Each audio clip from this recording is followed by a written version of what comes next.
Well, I'm a bit embarrassed to start with a cliche now that you've been told I'm a writer, but I don't know how else to say that I'm really honored to be asked to introduce part of your book, Donaleen, and to represent the bereavement community. As Jim said, my background has been in books, having taught college English for over 30 years. I've loved the written word, but never fully appreciated its power until 15 years ago when I suffered the sudden death of my son. Poetry then came to my rescue when, like many newly bereaved parents, I felt like dying myself.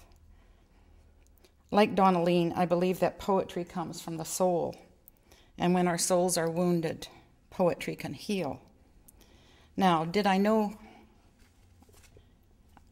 you know I Would Miss You is not written in what we would usually call poetry. The lines go right to the end of the page. But I would call Donaleen's powerful and graceful prose poetic.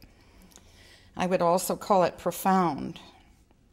In the 15 years of my grief journey, I've read many, and my involvement in Compassionate Friends, I've read many books on grief. Some of them, strangely enough, rather matter-of-fact in the way they categorize the stages of the grief journey. These are the ones usually written by professionals. But those of you here today who have suffered the devastating blow of the death of a loved one by suicide know that your pain defies categorization. Donaleen never categorizes. In describing her initial pain over the loss of her brother Steve, she plunges us into the depths beyond words. What is amazing is that she also coaches us out of this abyss, drawing on her years of experience as a leader of journal writing workshops. Something that wasn't mentioned is that I actually took one of her workshops when she was living in our suite downstairs, and it was a spiritual writing workshop. It was wonderful. On my first reading of Donaleen's manuscript, I compulsively did all the journal writing prompts and exercises. I was doing this partially because Donaleen wanted some feedback.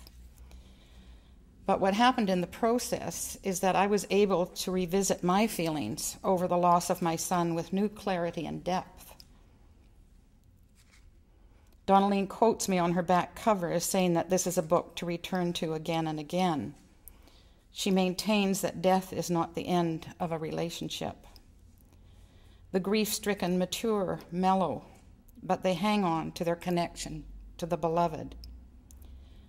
Donaleen's words and exercises nurture that process.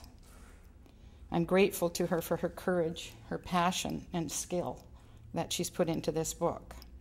Thank you, dear friend, fellow writer, fellow mourner, fellow seeker.